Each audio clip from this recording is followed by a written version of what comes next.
하였느니라. 아멘. 우리 저기 계신 분들과 이렇게 인사하면 좋겠습니다. 나 혼자 은혜 받았다고 되지 않습니다.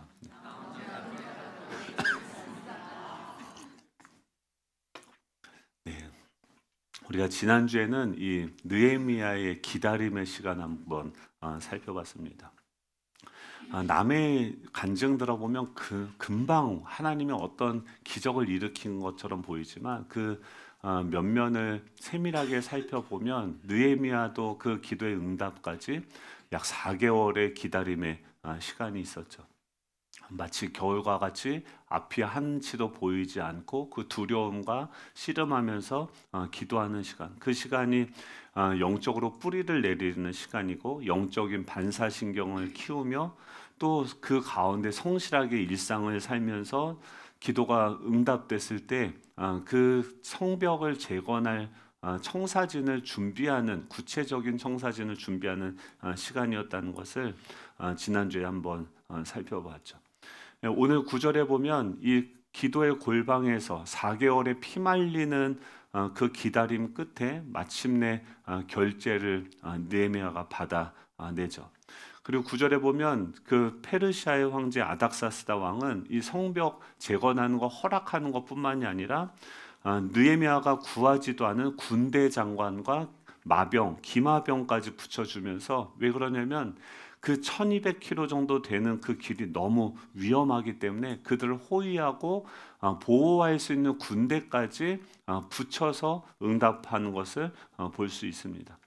여러분 얼마나 그 느헤미야가 가슴이 좋을까요? 뛸까요?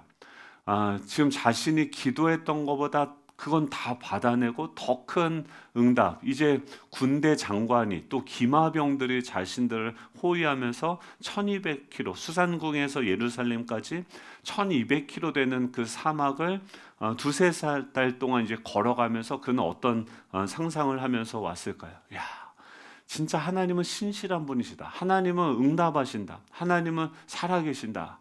야, 이제 내가 예루살렘에 가서 그곳을 땅을 하나님 약속하신 대로 그 땅을 밟기만 하면 그 땅은 회복되고 성벽은 재건되고 놀라운 일이 일어날 것이다. 엄청난 기대감을 가지고 상상을 하면서 가슴이 부풀어서 그 거리를 먼지도 모르고 힘든지도 모르고 아마 걸어갈 것입니다. 그런데 11절에 보면 그런 비전, 그렇게 꿈꾼 것과 지금 그가 마주한 현실이 어떤지 보여주는데 11절이죠. 11절 보면 예루살렘에 이르러 머무른 지 사흘, 아주 짧게 그 현실을 보여주고 있습니다. 마침내 도착을 했는데 아무 일도 일어나지 않는 거예요. 이거는 좀 너무한 거 아닙니까? 지금 엄청난 군대와 물자와 재정과 계획을 가지고 지금 오는 그 느헤미야를 아무도 환영하지도 않고 또 영웅을 맞이하는 레드카펫. 야, 이제 우리에게 소망이 있다. 우리나라가 회복될 것이다. 그런 반응이 전혀 없었다고 하는 것입니다. 오직 오히려 그 고국 땅에는 무거운 침묵만이 흐르고 있습니다. 왜 그럴까요? 우리가 흔히 착각하는 게 뭐냐면 내가 예배를 통해서 은혜를 받고 뭔가 하나님의 꿈을 꾸고 비전을 발견하고 그것에 대해서 막 들떠 있다 할지라도 아무리 나 혼자 은혜를 받았다 할지라도 모든 것이 다 되는 것은 아니다라고 하는 것입니다.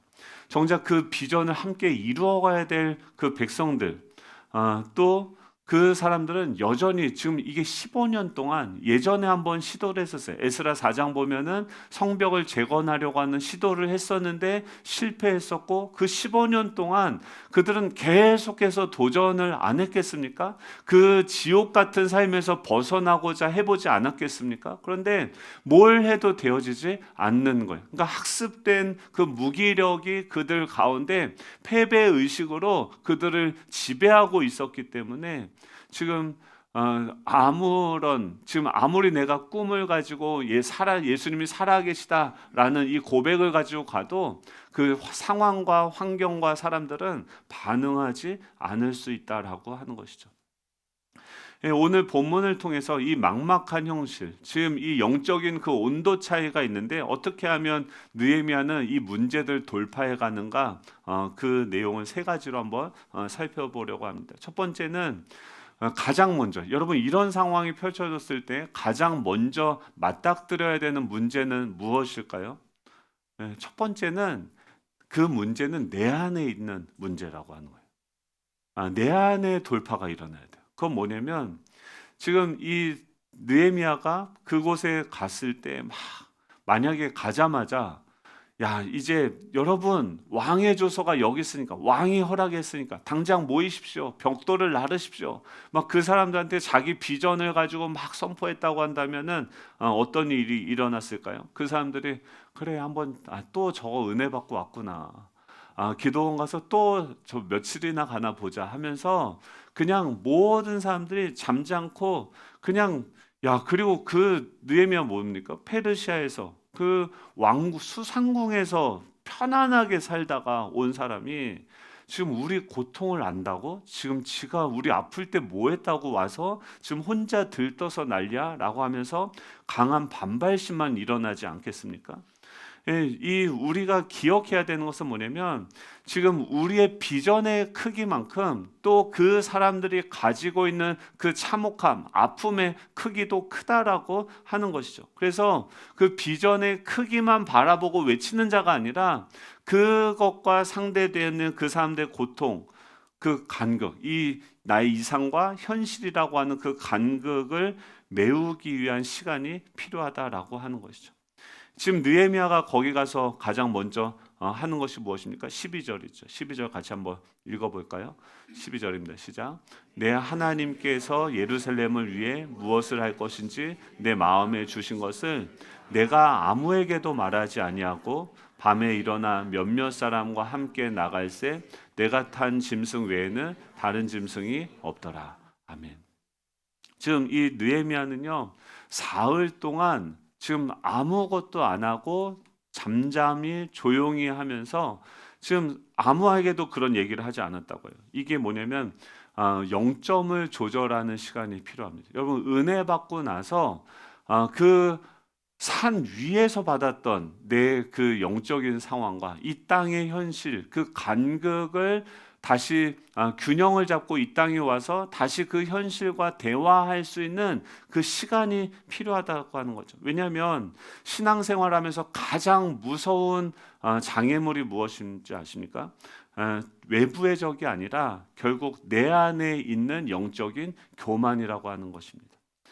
뭔가 큰 은혜를 받고 경험하고 나서 기도를 해서 막 빡세게 막 한 거예요. 집을 팔게 해달라고 막 기도했는데 진짜 여긴 도저히 팔리지 않을 것 같은 집인데 팔린 거예요. 그러면 바로 뭐라고 합니까? 가가지고 사람들한테 야 기도하면 다 돼. 기도해, 기도해, 기도 안 해서 그래 하면서 이야기하는 것이 맞습니까? 틀립니까? 이게 뭐냐면 메시아 콤플렉스입니다. 그러니까 내가 이 문제에 대해서 구원자가 되고 내가 기도해서 다 해결을 했고 그러니까 너희들은 내 말을 듣고 따라하기만 하면 다 된다라고 하는 영적인 교만이라는 거죠. 이 헨리 나우엔이 이렇게 이야기합니다. 기독교 리더십의 가장 큰 유혹이 뭐냐면 스펙터클이에요. 뭐냐면 구경거리가 되고자 하는 유혹이래요. 그러니까 우리 안에 가장 큰 유혹이 뭐냐면 사람들이 나를 주목해 주기를 원하는 거예요. 그래서 사람들의 박수 소리에 취하는 순간 우리는 하나님의 세밀한 음성을 잃어버리고 오직 고독과 침묵 속에서만 우리는 자아의 우상을 부수고 진짜 하나님을 만날 수 있다라고 하는 것입니다. A.W. 토저도 그렇게 얘기합니다. 하나님은 어떤 사람을 위대하게 쓰시기 전에 반드시 그 사람을 철저하게 부서뜨리신다라고 이야기합니다. 가장 큰 위험이 뭐냐면 지금 자신이 응답받고 내가 기도하고 그때 마침 내가 화살 기도를 했잖아. 그래서 그때 하나님이 지혜를 줘가지고 내가 그 아이디어를 가지고 아닥사스다왕한테 얘기했더니 그게 그렇게 된 거야. 그러면서 막 와 내가 여러분 그 우리가 사역을 할 때 가장 중요한 거 뭐냐면 그 내가가 죽어야 됩니다.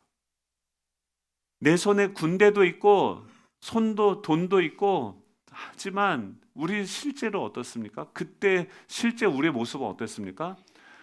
주님이 은혜를 주시지 않으면 내가 아무것도 할 수 없습니다. 그때 기도가 응답되어졌을 때 나의 위치를 찾아가야 된다는 거예요. 들뜨면 안 되고, 오늘 큐티도 어떻습니까? 나사로가 지금 죽었어요. 막 사람들이 예수님에 대해서 막 원망을 해요. 근데 예수님 입장에서 보면 예수님이 계시는데, 그 사망을 이기실 수 있는, 죽은 자를 다시 살리실 수 있는 주님이 있는데도 불구하고 그들은 어떻게 해요? 여전히 자기 생각에 갇혀서 사망을 이겨본 적이 없으니까 자신들의 한계를 가지고 예수님께 원망하는 거죠. 근데 예수님은요, 그러면 화가 나고 막 그들 너네 왜 그렇게 믿음이 없냐, 이렇게 할 법도 한데 그렇게 정죄하고 판단하시는 것이 아니라 그들의 아픔을 같이 안타까우면서 그걸 짊어지고, 뭐 거기서 잔소리하지도 않아요. 그냥 그걸 가지고서 십자가를 향해서 계속해서 나아가는 거죠. 우리한테도 어떤 문제가 있냐면, 우리 가정에서 그 인생의 리모컨을 내가 쥐려고 하는 시도를 한다라고 하는 거예요. TV 채널을 확확 돌리듯이 내 배우자를 향해서 리모컨을 눌러요. 그래서 앉아, 즉 빨래 좀 옮겨, 너 벗으면 거기다 놓으면 안 되지, 저기다 갖다 놔야지. 애들한테 어떻게 합니까? 내 배우자의 어떤 신앙적인 수준도, 내 자녀들의 태도와 진로도 내가 마음대로, 내 뜻대로, 지금 아침에 큐티해야지, 기도해야지, 뭐 해야지, 그만 좀 하세요, 시끄러 죽겠어요. 제일 사람을 망가뜨리는 쉬운 방법이 뭐냐면 계속 그 사람을 지적하는 거예요. 작은 것들을 계속해서 쫓아다니면서 지적하면 그 사람은 어떻게 합니까? 계속 그걸 통해서 뭘 배워요? 나는 무기력하구나, 난 못하는구나, 무기력을 학습하게 되는 거예요. 그게 아니라 여러분, 리모컨은 내가 가지고 있는 거예요. 그게 뭐냐면 내 안에 있는 무서운 통제욕이요. 그러니까 내가 하나님이 되고 싶어요. 여러분, 이 사람들을 위한다고 하면서도 그 사람이 내 말대로 살아가기를 원해요. 근데 그 사람이 생각해 보시죠. 그 사람 인생인데, 우리 자녀 인생인데 그 사람이 왜 내 말을 들어야 됩니까? 아니죠. 이 착각이요. 이게 내 말을 듣는 게 아니라, 그리고 그 사람의 시간과 타이밍과 움직이는 것은 내 뜻대로 되어지는 것이 아니라 하나님이 이미 살아서 그 사람 가운데 역사하고 계시는 줄 믿으시기 바랍니다. 뭐가 무너져야 되면 내 자아의 들뜸이 무너지지 않으면 지금 우리가 아무것도 할 수 없는 소경과 같은 존재라는 사실을 망각한 채로 내가 리모컨처럼 움직이고 조정하려고 하는 그 통제욕이 내 안에 있다는 거죠. 느헤미야가 왔는데 얼마나 열받겠어요. 내가 얼마나 힘들게 응답을 받았는데 아무도 환영하지도 않고, 지금 이 사람들이 나를 쳐다보지도 않고 그냥 무기력하게 쓰러져 있는 거예요. 얼마나 한심해 보이겠어요. 근데 느헤미야는 그걸 가지고 너네 이런 비전을 가져야지, 이런 꿈을 가져야지, 일어나서 나랑 같이 기도해야지, 기도하면 다 돼, 이런 얘기를 하고 싶은 마음이 들지 않겠습니까? 근데 느헤미야는 그러지 않았다는 거예요. 하나님이 자신에게 주신 비전조차도 그들에게 이야기하지 않고 그들이 얼마나 아프고 지금 그들이 겪은 고통이 어떤 것인지, 지금 그들이 무엇을 위해서 고민하고 있는지 한밤중에 나가서 성벽을 사흘 동안 침묵 속에 돌아보면서 그들의 아픔과 슬픔, 그들의 패배를 같이 공감하는 시간을 가졌어요. 여러분, 이런 저와 여러분 될 수 있기를 축복합니다. 내가 죽어야 우리 가정이 삽니다. 내 열심히 죽어야 목장과 교회가 살아나게 되어집니다. 그러니까 골방에 들어가서 우리가 가장 먼저 해야 되는 게 뭐예요? 주님, 내가 할 수 없습니다. 그럼 그게 맞지 않습니까? 그 사람들이 내 말 따르면 뭐가 됩니까? 착각입니다. 그거 깨닫는데 20년 걸린 것 같아요. 제가 정관식 목사님한테 어떻게 사람을 양육하고 어떻게 세워갈 수 있습니까? 그랬더니 목사님 뭐라고 하냐면, 너 못해 그거. 그래서 제가 그때 반발해서, 목사님이 양육 커리큘럼이 없으니까 그렇지, 안 하려고 하니까 그렇지, 난 할 수 있다고 하면서 엄청 했는데 지금 보니까 안 되는 거예요. 근데 여러분, 그걸 인정하는 게 패배했다는 게 아니라 우리의 능력을, 내 자신을 직시하기 시작하는 거예요. 그때부터 누가 일하기 시작합니까? 우리도 주님을 의지하기 시작하고 주님도 일하기 시작하는 줄 믿으시기 바랍니다. 여러분, 두 번째 장애물은 무엇이냐면 이 사흘 동안 침묵하면서 이 자아를 꺾은 자신의 그 기대, 계획안 다 있잖아요. 근데 그거를 지금 다 내려놓고 밤이 깊자 12절에 보면 아무한테도 말하지 아니하고, 그러니까 내가 예루살렘에서 무엇을 할 것인지 주님이 나에게 마음에 주신 게 있어요. 비전이 있어요. 근데 이걸 아무한테도 얘기하지 않고 밤에 일어나서 몇몇 사람들과 함께 그 지역을 보내는 거예요. 보니까 에스라 4장 보면 백성들은요 이미 마음속에 15년 전에 성벽 재건을 시도했었습니다. 그런데 그러다가 반대 세력의 모함으로 공사가 강제 중단된 뼈아픈 상처가 있었습니다. 이게 현대 심리학에서는 학습된 무기력이라고 얘기해요. 그러니까 마틴 셀리그만이 제창한 개념인데 몇 번 제가 설교 때 얘기하지 않았습니까? 어렸을 때 서커스단에서 아기 코끼리를 훈련시킬 때 그 아기 코끼리에게 아주 튼튼한 쇠사슬로 코끼리 뒷다리에 말뚝을 묶어놔요. 그러면 아기 코끼리는 수십 번, 수백 번 그거를 벗어나고자 발버둥 치지만 그럴 수 없다는 사실을 깨닫게 되어지죠. 그리고 내 힘으로 안 되는구나라고 하는 그 절망이 뼛속까지 학습이 되어지는 거예요. 그러면 나중에 어른 코끼리가 돼서 그 말뚝을 단숨에 뽑아버릴 수 있는, 이제는 다 등치가 커져서 말뚝 뽑기만 하면 뽑을 수 있는데 그 조그만 밧줄 하나만 살짝 묶어놔도 도망갈 생각조차 하지 않는다라고 하는 것이죠. 지금 당시 이스라엘 백성들이 딱 이 학습된 무기력의 밧줄에 묶여 있는 상태였습니다. 해봤자 우리는 안 돼. 우리는 끝났어. 이 지독한 패배주의가 이 예루살렘의 전염병처럼 아주 뿌리 깊게 스며들어 있었다는 거죠. 마치 옛날 CD 플레이 이렇게 돌리다 보면 흠짓 하나만 있어 어떻게 합니까?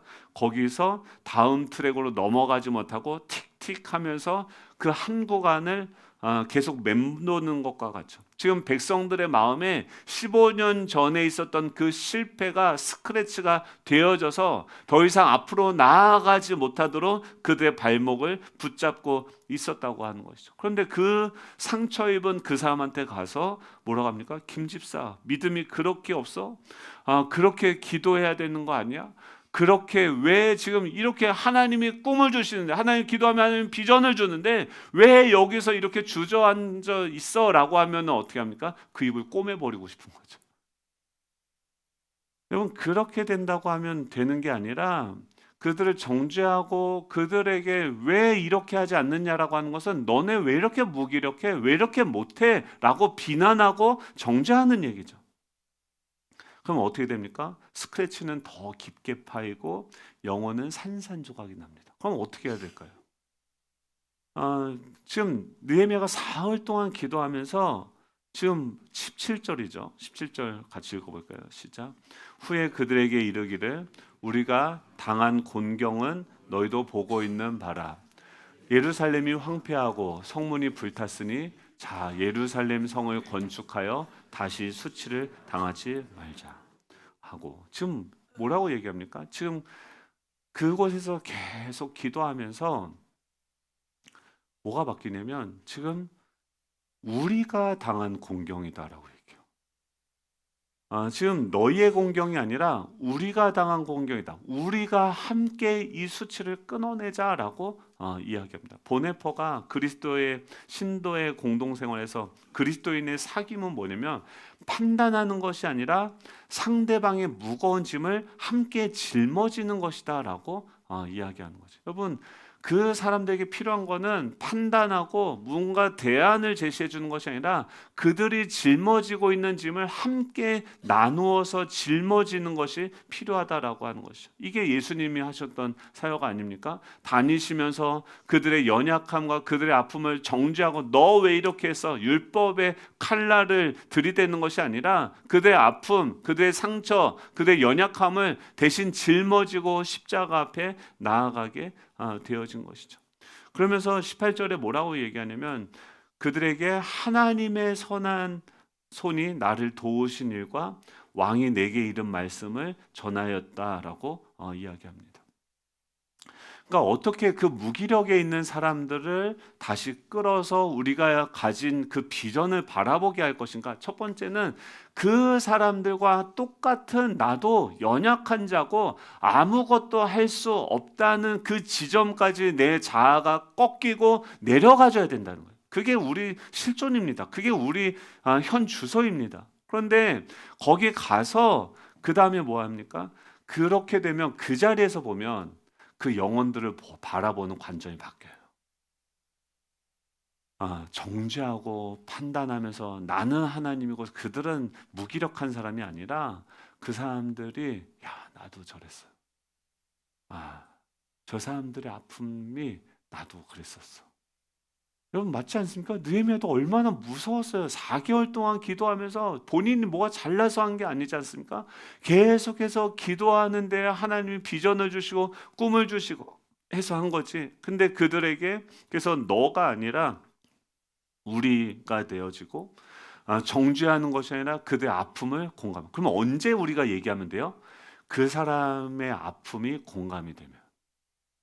그 사람이 아픈 게 이해가 되어질 때까지 뭐 하셔야 되냐면 내 안에 있는 교만을 꺾으셔야 돼요. 내가 죽어야 돼요. 그러고 나면 뭐가 보이냐면 그 사람이 쓰러져 있는 그 바닥의 맛과 그 느낌, 그 슬픔, 절망들이 이해가 됩니다. 공감이 됩니다. 그때 그 자리에 가서 그게 인카네이션 아닙니까? 예수님이 보좌를 버리시고 이 땅까지 내려오신 거 아닙니까? 그 자리에서 뭘 얘기해요? 야, 여러분이요. 우리가 당한 이 환난과 공경을 좀 보십시오. 이 성문이 무너진 거 보십시오.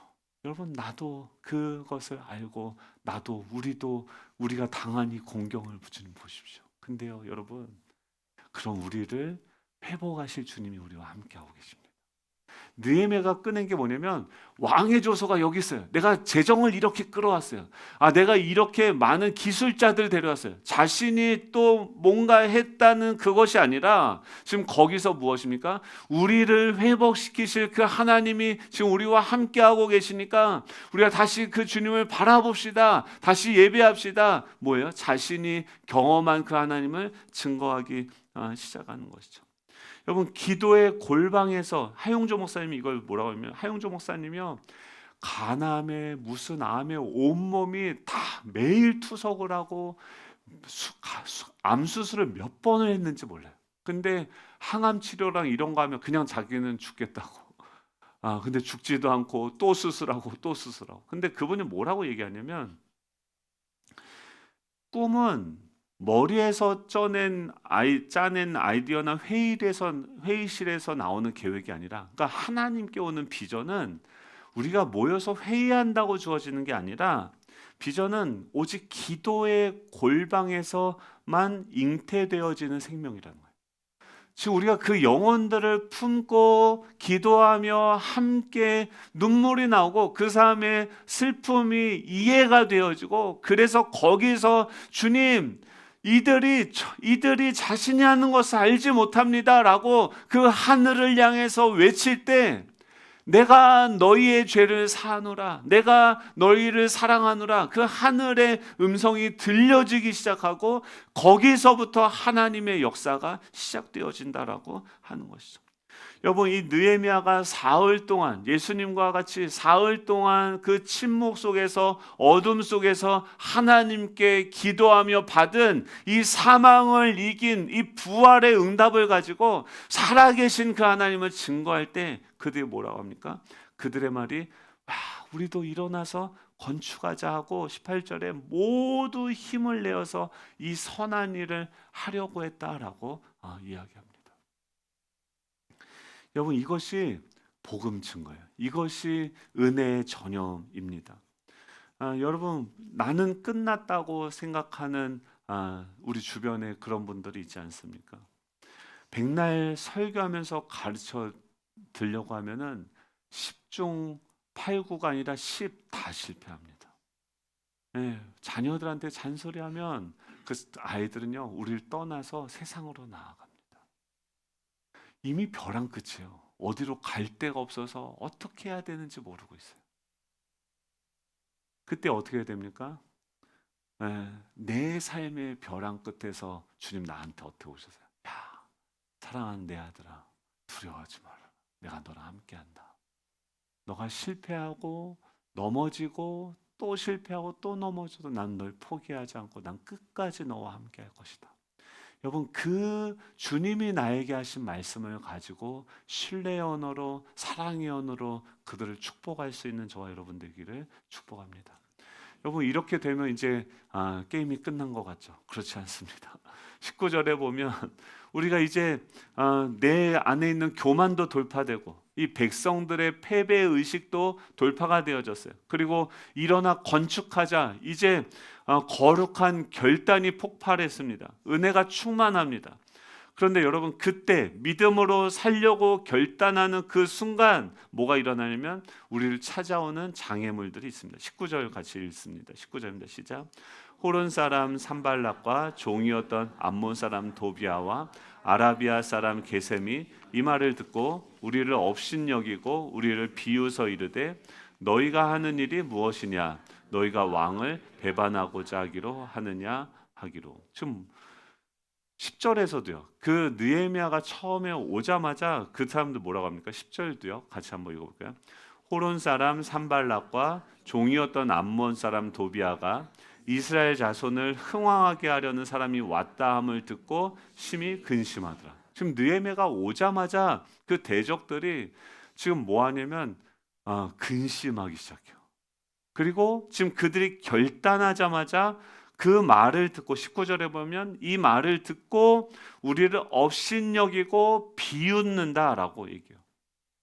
여러분, 우리가 결단하는 순간 이 패배의식이, 이 학습된 무기력에서 벗어나서 뭔가를 시도하려는 순간 뭐가 쫓아오냐면 그곳에 있는 모든 세력들, 이 사단의 하수인들이 총출동하기 시작한다는 거예요. 근데 그들이 쳐들어오는 방식을 보십시오. 칼과 창을 들고 물리적으로 공격하는 것이 아니라 무엇을 합니까? 업신여기고 비웃고 조롱해요. 철저하게 뭐예요? 심리전입니다.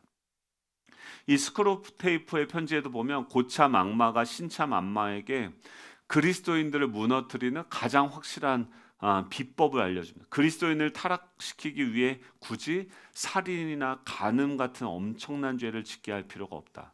그냥 그들의 귀에다 대고 작게 속삭여라. 너는 안 돼. 너가 뭘 하겠어. 이 아주 작은 낙심이라는 쐐기 하나만 박아 넘으면 그들은 스스로 무너진다라고 이야기합니다. 이 사단의 가장 주된 목적이 무엇인지 아십니까? 방금 은혜를 받고 일어난 백성들이 다시금 그 지독한 패배주의의 늪으로 끌려가는 것이 목표인 것이죠. 여러분, 예배를 마치고 가슴이 뜨거워져서 이런 거 훈련하셔야 돼요. 여러분, 지금 예배 은혜를 이빠이 받고 집에 가서 바로 넘어진 거예요. 바로 죄를 지은 거예요. 그래서 내 자신이 너무나도 한심하고 너무나도 정말 쓸모없어 보이는 거예요. 제가 예전에 담배 못 끊어가지고 그럴 때가 있었어요. 막 예배하고 얼마나 뜨겁게 찬양하고 기도했는지 몰라요. 집에 가서 베란다에서 몰래 담배를 피는 거, 이런 얘기도 하지 말라는데 그랬던 걸 어떻게 합니까? 그 담배 피고 나서 이 담배 하나 끊지 못하는 이 나약한 내 의지를 보면서 너무 실망스러운 거예요. 근데 이런 일이 있어요. 지금도 몇 주 전에도 설교를 준비하는데 갑자기요, 순간적으로 담배가 그렇게 땡기는 거예요. 설교 준비하는데 이런 망할. 근데 그게 저는 제 생각이 아니라고 생각합니다. 사단이 계속해서 우리의 연약함을 찌르고 넘어뜨리고 상기시켜서 너가 이런 존재라고 하는 거죠. 그때 어떻게 합니까? 가장 연약한 내 자신의 민낯을 확인한 순간 주님을 찬양하는 거예요. 너무 멋있지 않습니까? 저는 그래요. 내 실수하고 넘어지고 또 잘못하고 그랬을 때 뭐하냐면 하나님 기뻐합니다. 하나님, 이런 난데도 날 믿고 목사를 하라고요? 이런 난데 가서 설교를 하라고요? 역시 하나님 대단하십니다. 하나님은 실수가 없으십니다. 하나님은 그 야곱을 통해서도 이스라엘의 구원의 계보를 이어가실 수 있는 분이십니다. 주님은 그 12명의 진짜 그 오합지졸을 부르셔서도 그 훌륭한 사람들, 대단한 사람들 다 놔두고 가장 약하고 연약한 그들을 부르셔서도 그들을 통해서도 이 하나님의 역사를 계속해서 이루어 가시는 분이신 줄로 믿습니다. 여러분, 찰스 스펄전은 이렇게 얘기합니다.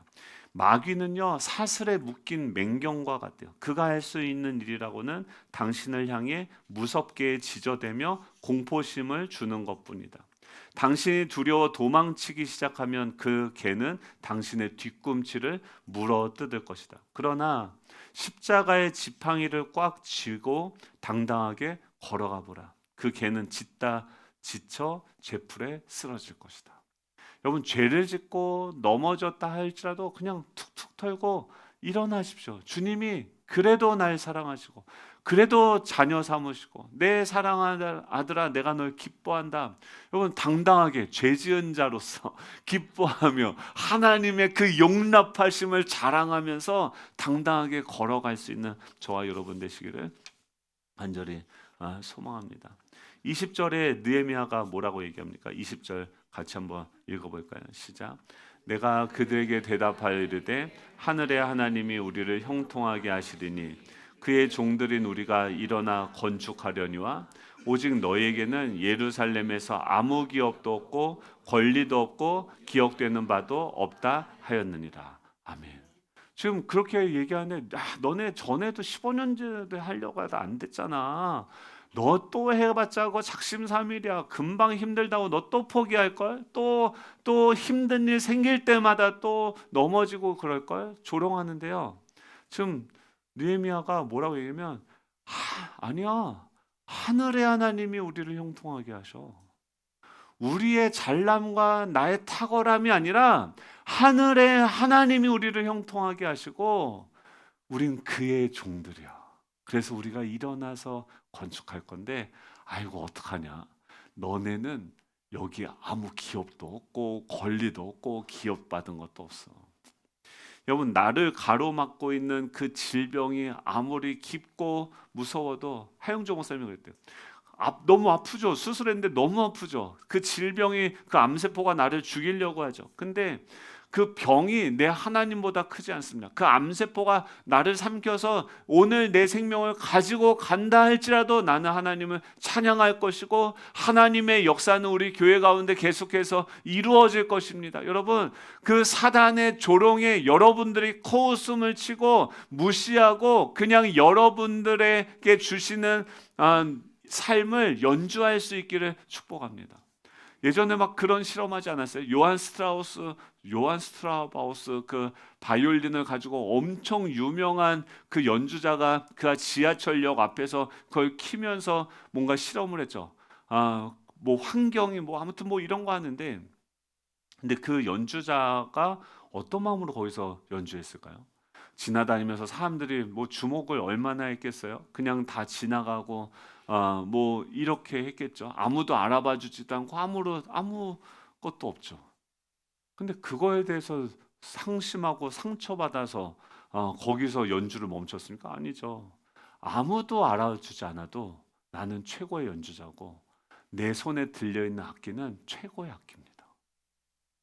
그러면 우리의 삶이 그런 거 아닙니까? 아무도 알아주지 않고요. 누가 조롱하고 비방해도요. 변하지 않는 사실은 뭡니까? 하늘의 하나님이 우리 아빠인 줄로 믿습니다. 우린 그분의 자녀입니다. 우리는 그냥 그 사단의 비웃음과 조롱을 개무시하면서 이렇게 그때는 써야 돼요. 개무시해야 돼요.